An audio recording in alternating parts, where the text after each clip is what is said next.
하나님이 창세 전에 인간을 창조하셨다는 것을 뒷받침해주는 구절이 있습니다. 창세기 2장 5절 말씀에 여호와 하나님이 땅에 비를 내리지 아니하셨고 땅을 갈 사람도 없었으므로 들에는 초목이 아직 없었고 밭에는 채소가 나지 아니하였으며. 아멘. 여호와 하나님이 이 땅에 비를 내리지 아니하셔서 땅을 갈 사람이 없다고 말씀하십니다. 들에는 초목이 아직 없었고 밭에는 채소가 나지 않았습니다. 자, 하나님께서는 창세기 1장 27절에 분명히 무에서 유로 남자와 여자를 창조하셨다라고 말씀하셨는데, 창세기 2장 5절에 와서는 이 땅을 경작할 사람이 없다고 말씀하고 있습니다. 그렇다면 하나님의 말씀이 거짓일까요? 이렇게 생각할 수도 있습니다. 그렇지만 이것은 거짓이 아니라 창세 전에 이미 인간이 남자와 여자의 신령한 몸, 바라의 몸으로 창조된 것을 말씀합니다. 신령한 몸으로는 이 세상에서 살아갈 수 없습니다. 이 땅에서 경작할 사람은 바라의 몸으로 살 수 없습니다. 그래서 이 세상의 땅에서 아직 경작할 사람이 없다고 말씀하신 것 뿐입니다. 그래서 창세기 2장 5절에는 이 세상의 땅에서 아직 경작할 사람이 없다라고 말씀한 것 뿐입니다. 이 땅에서 경작할 사람은 바라의 몸으로 살 수가 없기 때문입니다. 자, 그러면 문법을 통해서 구체적으로 그 근거를 들어 해석해 보겠습니다. 사람이 없었으므로는 부정부사 아인을 쓰는데요. 이 부정부사는 아무도 뭐뭐하지 않다, 결코 뭐뭐하지 않다, 지금 뭐뭐하지 않다 라는 뜻입니다. 그러니까 하나님이 이 땅을 창조하신 후에 아담을 창조하기까지 이 땅에는 아무도 없었다라는 것입니다. 결코 바라의 몸으로는 절대 이 세상에서 살 수 없습니다. 만약에 바라의 몸으로 이 땅에서 살 수 있었다면 부활하신 예수님은 이 땅에서 계속해서 존재하고 있어야 합니다. 하지만 예수님은 부활하시고 이 땅에 계속하시다가 승천하셨습니다. 이것은 바라의 몸, 즉 신령한 몸으로는 죄악된 이 땅에서 살 수 없음을 의미합니다.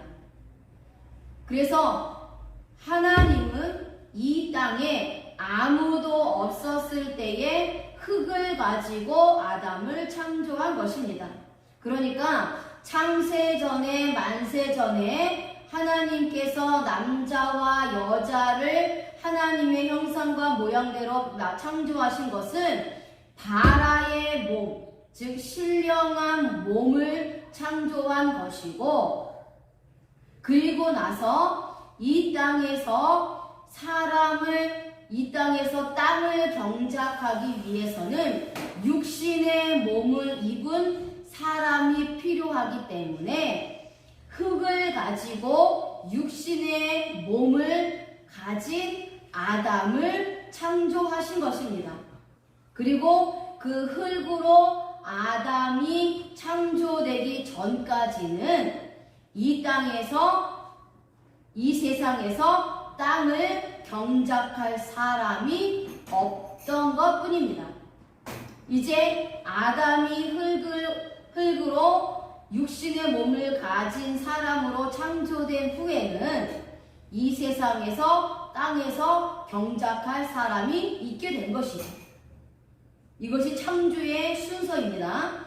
자, 아담의 창조는 그렇다면 이 말씀에 대한 근거, 어떻게 이루어지는지 원문을 통해서 알아보겠습니다.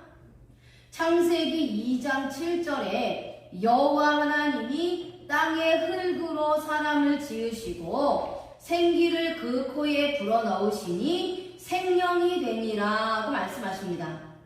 여호와 하나님께서 이 땅에 아무도 없었을 때에 땅의 흙으로 사람을 지으셔서 생기를 그 코에 불어넣었더니 사람이 생명이 되었습니다. 하나님이 이 땅의 최초의 인간인 아담을 창조하신 것입니다. 자, 이 창조는 창세기 1장 27절의 창조와는 다른 창조를 말합니다. 창세기 1장 27절에서는 무에서 유로 창조된 인간을 하나님은 흙으로 창조하고 있는 것입니다. 신령한 몸에 육체의 몸으로 창조하고 있음을 의미합니다. 이것이 창조의 신비입니다. 지으시고는 바이체르입니다.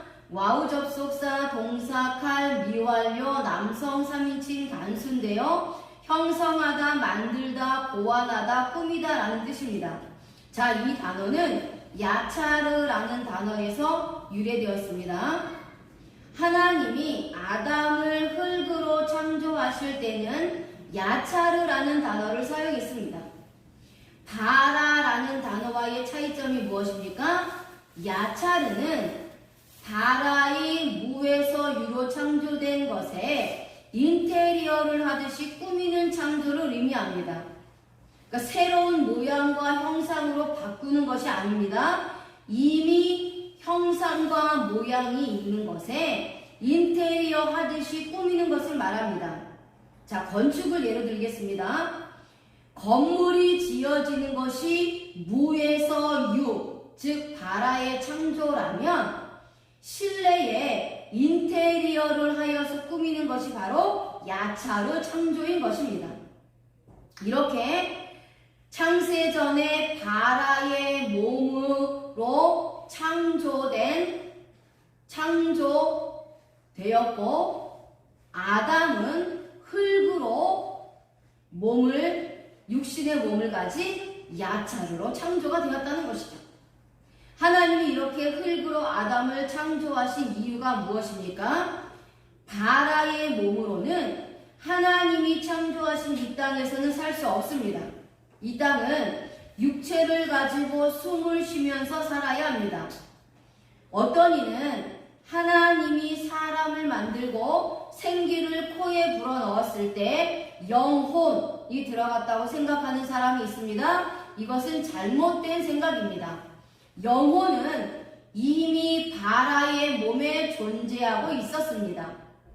하나님이 코에 생기를 불어넣으셔서 사람이 생명이 되었다라는 것은 사람이 숨을 쉬는 존재가 되었다라는 것입니다. 그래서 영은 르아흐고요. 그 다음에 생기는 네페시입니다. 원어 자체가 다른 단어이고 다른 뜻을 가지고 있다는 것이죠. 그래서 이때는 단지 육체의 몸이 숨을 쉬는 존재가 되었다는 것을 말합니다. 하나님은 흙을 가지고 즉시로 사람을 창조했습니다. 그리고 이 사람은 이 땅에서 살아갈 수 있는 존재가 되었습니다. 그 이유가 와우 접속사와 미완료 시제를 사용하고 있기 때문입니다. 자, 이것은 하나님께서 만세전에 구원받은 나를 선택하시고 이 땅에서 골라서 뽑아내기 위해 야차르의 몸을 창조하셨습니다. 창세전에 선택받은 자는 이 땅에서 육체의 몸으로 창조되었을 때에 예수 그리스도를 인정하고 믿게 됩니다. 그 이유는 창세전에 이미 그리스도 안에 있었기 때문입니다. 반면에 창세전에 선택받지 못한 자는 이 땅의 야차르의 육체의 몸으로 지음받았을 때에 예수 그리스도를 부인합니다. 그 이유가 창세전에 이미 그리스도 밖에 있었기 때문입니다. 우리가 구원받을 수 있는 기회는 야차르의 몸을 가지고 있을 때뿐입니다. 하나님은 야차르의 육체의 몸을 통해서 만세전에 선택한 백성들을 골라내어 있음을 깨달아야 합니다. 내가 어떻게 창조되었으며 내가 왜 야차르의 몸으로 창조되었는지를 알게 될 때에 하나님께 선택받은 것이 얼마나 감사한 줄 알게 됩니다. 예정론에 대한 확신을 갖게 되는 것입니다. 아멘.